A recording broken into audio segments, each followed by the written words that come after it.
Hey guys, it's Joey. Just got back from watching Ready Player One in the theater. It was a lot of fun. I'm going to preface this video by saying I never finished reading the book, so I'm coming into this with very little knowledge about the book. I probably read a third of it, and that might be a little generous. First off, I'm going to say it's not going to be, one of my top films of all time.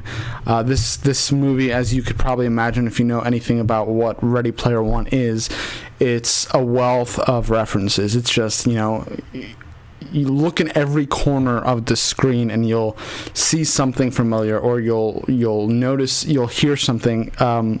It's just a wealth of references, just like the book, which is honestly, it's one of the reasons why I couldn't finish the book. It was just overwhelmingly full of references that I couldn't really enjoy the narrative, because it's sort of like almost an encyclopedia rather than an actual story. I know a lot of people like this book, so I'm not gonna put it down too much, because to each their own. But I wasn't crazy about the book because of the abundance of references. Now, this works really well on film because, it's just visual cues and visual references and music and everything else, quotes and whatnot. So it works really well on film. Everything moves quickly. You're not you don't feel overwhelmed by the amount of stuff being thrown at you. You kind of have a little fun. It's almost like Where's Waldo kind of deal, where you're kind of picking, trying to see who you could notice, and they did a good job of combining a lot of pop culture from, I want to say, the late '60s to now. There's people from Overwatch in there. There's Halo. There's The Shining. There's a plethora of 80s references, which is I believe is what the book mostly centered around. It was very 80s based. It focused on 80s, but the references in this movie were a little bit, I think, late 90s, early 2000s. The Iron Giant, as you see in the trailer, is a big part of it. I was a big fan of the Iron Giant when I was young, but I never thought I'd ever see anything including the Iron Giant again, which was a lot of fun. So there's one scene in particular in the movie, and this is your spoiler warning, because I'm going to go into spoilers.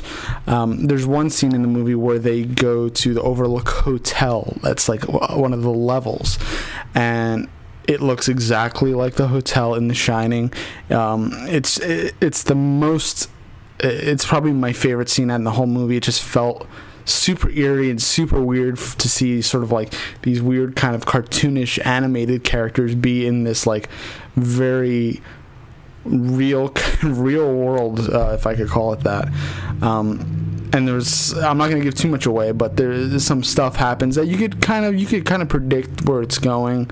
But it was just cool to see those characters play in the Overlook Hotel. I didn't think it would be. The Shining is one of my favorite horror movies of all time. And the way they work it in is really cool. And I won't give too much away, but that definitely was my favorite scene in the movie, for sure. It comes about halfway through, I'd say. So if you're going to the theater to watch it, look out for, expect it somewhere halfway through. But I think the movie did have a lot of heart. It had a good message. Don't let your life just be overwhelmed by technology, and try to enjoy the real world while you have it, kind of thing, and the people around you, family. It was very Steven Spielberg. It was very sort of, I don't know how the book ends, so I can't sort of compare those. I will finish it eventually, but it felt very light, very friendship focused, as a lot of Spielberg movies are.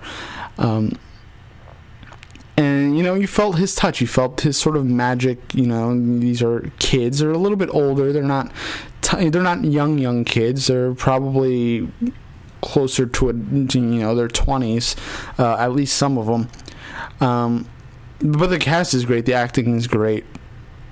The visual effects are phenomenal. I didn't expect it to be so visual effects heavy. Honestly, I didn't go into this movie knowing too much. So seeing that like a good probably 70% of the film is animated was sort of a surprise for me in a good way. Everything was done really well. The facial animations are really well done. They mimic and kind of looked like the characters, at least for some of the characters look almost identical, with their weird avatar kind of video game-ish changes, but they look really similar to, TJ Miller plays a character, and if you don't know TJ Miller, he's in Silicon Valley. He's a comedian. Check him out. He was the cameraman in Cloverfield. That's not a lot of people know that. But he, like, you look at his character, and I've been watching TJ Miller stuff for a while, so I noticed like it had like his jaw movements down and the way he speaks, and he kind of has like this smirking effect when he speaks, and that translated over into the character. And that was the same way with a lot of the animated characters in the movie. They just they felt pretty real at times, which was really cool to see. Scary cool, but cool nonetheless. But yeah, I'm 27, so I remember a lot of these things from the time they came out. So people in the theater had a lot of fun watching it, and what I noticed is that younger kids actually had people maybe in their teens, late teens, they really liked this. They were really excited for all of their references, and to be sort of almost bringing like 3 generations or more actually of people together. I went to watch it with my dad because I figured all the 80s references and stuff, he would be really interested in that. So it was kind of like a multi-generational thing, which I think is sort of the coolest part of it. The references are cool, but what it's doing to the audience, and a lot of people were there with older people, because it was just something. It was something like that. It just brought people together, especially, and it had them kind of bond over similar interests. Hey, your guy's in here from when you were a kid, and there's my guy, and they're fighting together. They're beating the bad guys together. You'd never think you'd see something like that.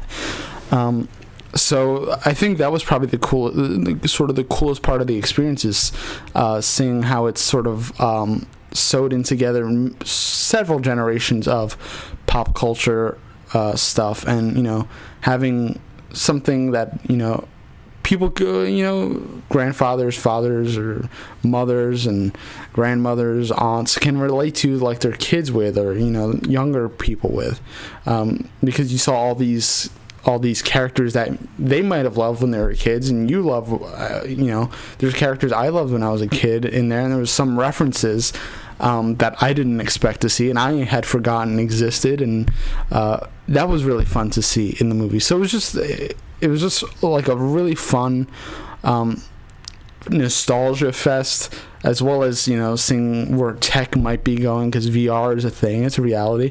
It's not as intense as it is in this movie, but maybe in time.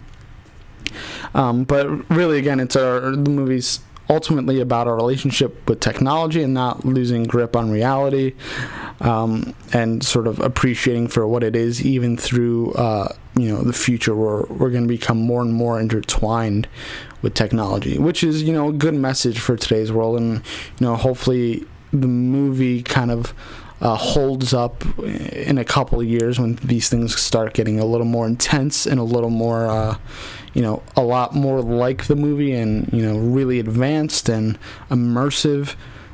So I really hope it holds up long term. It might be important to future generations. While it's an okay movie, I'm not the idea and the message is probably a lot more important than the movie itself, the structure, whatever. It's a beautifully made movie. And I think it's for younger audiences. I might be just over the tip. I enjoyed it, but I feel like it's really for maybe those that are going into their teenage years and late teenage years now, I think are going to benefit a lot from watching this movie, especially because their lives since they've been born. I mean, a lot of the people that are teenagers now were born after 2000, so I think it's going to be important for them because they've been wrapped up in technology their whole lives, where I had a period where, you know, technology was there. It was advancing quickly, but I had this, it wasn't part of my everyday. It wasn't just like TV, we had video games, but it wasn't, you know, I didn't have something in my hand at all times then, until the Game Boy came out, but that's sort of different. But I think it's important for them. So I'm gonna recommend people see this movie. Even if you've read the book, you might like the book better. You might like the movie better. I am a Spielberg fan, so I did enjoy the movie. It's not one of my favorite Spielberg movies, but I think it's just a solid movie, and I think people have a lot of fun at it, which is probably the most important. It's a fun movie to watch. Yeah, that's pretty much it. I would say that's the best thing. If you're looking to have fun at the movies, you don't want to see anything too serious or too dark, because you know, when I read the book seemed really dark, and now the movie is dark, but there's a hopeful feeling to it, and an excitement, which is really cool to see. And you know, there's a whole thing about community. It's beautiful. The sort of ideas presented in the film and in the book are very beautiful. Even if the story might be lacking, I think the messages are really clear and, you know, important for today. So I'll give it all that credit. I'll give it that much credit. And I'll probably watch it again at some point. It is fun. But go see it if you're interested. If you have already seen it, leave your comments below. Let me know if you read the book and if you like the book, and if you watched the book and read the book and watched the movie. Tell me what you think. What were the pros and cons of each? Do you like the movie better? Do you like the book better? Let me know. I'm curious. I'm going to finish the book eventually, but for now, I'm signing out. Ready Player One. Really fun, good messages. Could be a stronger plot, but I don't know what they took from the book, so I can't compare there. But I'm signing off. Follow me on Instagram at Joey Pedras, on Twitter the same. And if you like this video, you want to see more videos, reviews, I've been gone for a little while, subscribe to the page channel. And I will see you guys very soon. Catch you later.